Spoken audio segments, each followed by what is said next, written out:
राजनाथ सिंह कहते हैं कि हम आज़ाद कश्मीर ले लेंगे। 4 दिन पहले डॉक्टर जयशंकर ने कहा कि आज़ाद कश्मीर जो है वो, जिसे वो पीओके कहते हैं, वो कहता है ये तो हमारा है,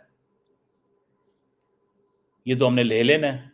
जब इस तरह की प्रोटेस्ट होंगी तो क्या ये फॉल्ट लाइन नहीं है? क्या ये फॉल्ट लाइन नहीं है पाकिस्तान की? अब जॉइंट एक्शन कमेटी जो है उसने जो प्रोटेस्ट किए हैं वो बेसिकली 5 फरवरी को पहले लास्ट टाइम उन्होंने प्रोटेस्ट किया था, और 11 मई को किया। ये उन दिनों में किया है जब आप 5 फरवरी को कश्मीर सॉलिडारिटी डे मनाते हैं। मतलब उन्होंने माहौल को गर्म किया कश्मीर के, कि एक तरफ जब एक ग्रुप कश्मीर सॉलिडारिटी डे मनाएगा तो दूसरा ग्रुप कह रहा होगा कि हमारे हकूक हमें दो। जब आज हो सकता है, मैंने देखा तो नहीं पाकिस्तान में कहीं पे अमूमन ये होता है कि 11 मई जो है वो इंडिया का न्यूक्लियर डे है, तो कश्मीर के अंदर वो प्रोटेस्ट कर रहे हैं। सो ये एक तासुर दिया जा रहा है कि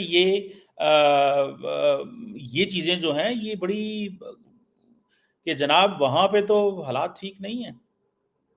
हमें जिस चीज़ की ज़रूरत है वो ये है कि आज़ाद कश्मीर हो, गिलगित बल्तिस्तान हो, बलूचिस्तान हो, इन तमाम इकाइयों को इमीडिएटली स्पेस देने की ज़रूरत है। अगर हमने इनको स्पेस ना दी तो आप याद रखिएगा मुश्किल पैदा हो सकती है। अगर हमने ये महसूस कराया और हमने ये बताया कि जी इन्हें, हमें कोई परवाह नहीं है इनकी और हम डंडे के सर पे ये करा सकते हैं, तो ये चीज़ें ऐसे नहीं चलती। इस तरह चीज़ें नहीं चलेंगी। और सबसे बड़ी बात, टूरिज्म स्पॉट, जो हम टूरिज्म स्पॉट कश्मीर को बनाना चाहते हैं, क्या शटर डाउन के अंदर टूरिज्म स्पॉट बनेगा? सो फ्रेंड्स, पीओके के अंदर पाकिस्तान इस्टेब्लिशमेंट के ख़िलाफ़ प्रदर्शन हो रहे हैं।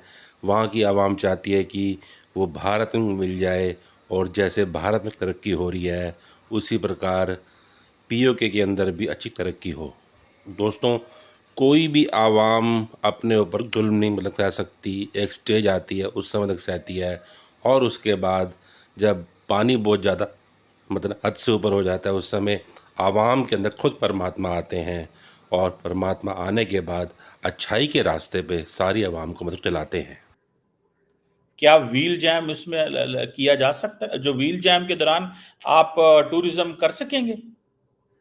जो तमाम जो डिस्ट्रिक्ट्स हैं आज़ाद कश्मीर की, वहाँ पे आपको पता है टेरेन बड़ा अजीब किस्म का ट्रेन है, पहाड़ है, ये वो। The last time I travel to Azad Kashmir, I went to a place, उस वक़्त थोड़ी-सी फायरिंग वूरिंग हुआ करती थी एलओसी के ऊपर। तो मैं भी जहाँ पे था वहाँ थोड़ा दूर था, एक टूरिस्ट स्पॉट था, मुझे उसका नाम भी अब भूल गया है वो कौन-सा था। तो मेरे तो वहाँ 3 दिन में रहा, मेरे तो फ़ोन सिग्नल ही नहीं आए, and I didn't like it. I don't want to go a place where I lose a connection. One thing. Secondly, इस तरह का टेरेन है, इस तरह की वो इलाके हैं कि वहाँ पे आप जो सप्लाई चेन है, खाना, पीना, ये चीज़ें, ये नहीं पहुँचा सकते। अगर वहाँ पे टूरिस्ट आया हुआ है और टूरिस्ट को ये बताया जा रहा है कि सर हमारी सप्लाई बंद हो गई है, सड़कें बंद हैं, तो टूरिस्ट क्या इंप्रेशन लेके जाएगा, यार उधर ना जाना, उधर तो ये मसले हैं। And then forget the foreign tourist, the local tourist जो हैं, वो मार्केट कितनी ज़्यादा डिस्टर्ब होगी। So the best thing is always the dialogue. It's a dialogue, ये एक डायलॉग है, ठीक है जी?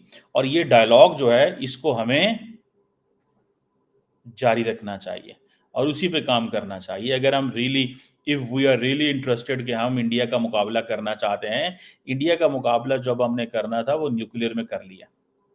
अब नहीं इंडिया का मुकाबला हो सकता। इंडिया का मुकाबला होगा तब इकोनॉमी में होगा, ठीक है? अगर हमने अभी भी ये सोचा कि नहीं जनाब, हमने वो उसको वो करेंगे। अब फॉर एग्ज़ाम्पल इंडिया जो है वो कार मार्केट में ये कहा जा रहा है कि it is a new China. ठीक है? जापान की जो स्टैग्नेंट इकोनॉमिक ग्रोथ है, उसका जो सबसे बड़ा बेनिफिशियरी है वो तो इंडिया होगा। Japan, Bangladesh, sorry, great Britain के अंदर, ठीक है जनाब, अगर आपको याद हो, ग्रेट ब्रिटेन के अंदर आपको याद हो कि जो थी पॉलिटिकल अनसर्टेनिटी की वजह से वो मुसलसल इंडिया उसको क्रॉस करता गया। सिर्फ वहां पे क्या थी? पॉलिटिकल अनसर्टेनिटी थी, गैर यकीनी सूरत हाल थी। इंडिया को अब वो कह रहे हैं कि it is going to be the new China. Car market के अंदर, कार मार्केट के अंदर ये एक नया चाइना है, सारी की सारी बिजनेस और ट्रेड वहां पे है। ओवरऑल सिर्फ ये नहीं है, दुनिया ये कह रही है कि जी इंडिया एक नया चाइना है, बिकॉज वो सारी की सारी सप्लाई चेन वहां शिफ्ट हो रही है। तो मेरा तो शुरू से यही पॉइंट था कि भाई सारी की सारी अगर सप्लाई चेन वहां शिफ्ट हो जानी है तो हमने अमेरिका से क्या फायदा लिया। इंडिया के पास स्ट्रक्चरल डेमोग्राफिक अट्रैक्शंस मौजूद हैं, 1.4 बिलियन की आबादी है, ठीक है जी। आपको एक स्किल्ड लेबर मिलेगी, लो कॉस्ट लेबर मिलेगी, एक कंज्यूमर मार्केट है, बड़ी आबादी जो ही एक बड़ी तादाद में वहां लोग पढ़ते जा रहे हैं, टेक ओरिएंटेड प्रोफेशनल्स हैं, एक बड़ी मिडिल क्लास है वहां के अंदर जो कि इंग्लिश बोलती है। सबसे बड़ी बात है कि जब बाहर से लोग आते हैं तो दे स्पीक इंग्लिश, तो वो इंग्लिश बोलते हैं, वो इंग्लिश बोलते हैं उसमें, ठीक है जी। ये चीज जो है वो ये चीज इसको देखना है कि आपने क्या किया कि आपने अपनी मार्केट को कैश ही नहीं करा सके।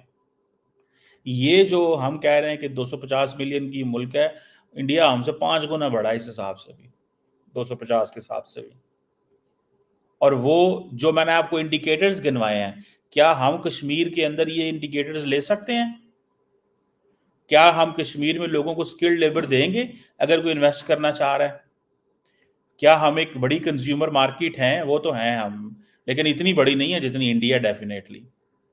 जो जिस तरह के टेक एक्सपर्ट आपको चाहिए वो आपके हैं। ये अगर हमने कोई फायदा नहीं उठाया चाइना और अमेरिका के कंपटीशन से। हर मुल्क सोचता है ना, इंडिया तो उस कंपटीशन से फायदा उठा गया कि इंडिया तो उसकी लोकेशन इस तरह से, चाइना को उसने टक्कर दी, साथ में वो उनकी अपनी इकोनॉमी, आबादी, सारा मतलब जिसे कहते हैं ना, सारे वो जिसे कहते हैं, हमारे पंजाबी में कहते हैं गुण पूरे होना, सारे के सारे गुण पूरे थे उनके। फिर उनके पास फेवरेबल इन्वेस्टमेंट का क्लाइमेट भी मौजूद है। क्यों? कि उधर दहशतगर्दी कोई नहीं है, उधर वो मसले नहीं है। हमारी ये भी मसले हैं, एक तरफ हम दहशतगर्दी से लड़ रहे हैं, दूसरी तरफ हम पॉलिटिकल अनसर्टेनिटी से लड़ रहे हैं। फिर देन उनकी लीडरशिप ने वो जो मेक इन इंडिया इनिशिएटिव बनाया, उस इनिशिएटिव में अब आप इमेजिन करें कि किस तरह की जो वो इनोवेशन पे फोकस कर रहे हैं, वो इन्वेस्टर्स के लिए फोकस कर रहे हैं, वो अपने लोगों की स्किल डेवलपमेंट के लिए फोकस कर रहे हैं। वो देन अब वो इतनी प्रोडक्शन में आगे आ गए हैं कि वो इंटेलेक्चुअल प्रॉपर्टी राइट्स पे भी काम कर रहे हैं। हमें इन चीजों पे फोकस करना है। ये चीजें हमने क्या फायदा उठाया अमेरिका और चाइना की लड़ाई का? चाइना फायदा तो लड़ाई, इंडिया फायदा उठा गया। सो फ्रेंड्स, इतनी ज़्यादा पाकिस्तान के खिलाफ प्रदर्शन देखने से अच्छा तो यही है कि पाकिस्तान पीओके को भारत के हवाले कर दे और वहाँ पे तरक्की के अंदर अपनी बाधा मतलब ना फहराए। दोस्तों, पाकिस्तान को भी तरक्की की राह पे जाना चाहिए और पाकिस्तान ऑक्यूपाइड कश्मीर की आवाम अब बिल्कुल तरीके से मतलब सचेत हो गई है कि उनकी अच्छाई, उनकी भलाई भारत के साथ ही है, क्योंकि भारत के अंदर हमेशा से तरक्की पसंद काम हुए हैं और पाकिस्तान के अंदर दहशतगर्दी है और भी बेकार के काम है। तो होपफुली पाकिस्तान ऑक्यूपाइड कश्मीर मतलब जल्द से जल्द भारत के अंदर शामिल हो जाएगा और मतलब इसके शामिल होने से सारे संसार में एक पॉजिटिव एक मैसेज जाएगा कि जो मतलब इंसानी एक जो मतलब चीज़ है वो हमेशा तरक्की के ऊपर जाती है, अमन चाहती है और पीस चाहती है। होपफुली आपको आज का हमारा वीडियो अच्छा लगा होगा और अगर आपको अच्छा लगे तो अपने सर्कल में से अवश्य शेयर करिएगा और साथ ही साथ हमारे चैनल को अभी भी तुरंत सब्सक्राइब कर दीजिए। और तब तक अगले वीडियो की बाय। जय हिंद, वंदे मातरम, भारत माता की जय हो।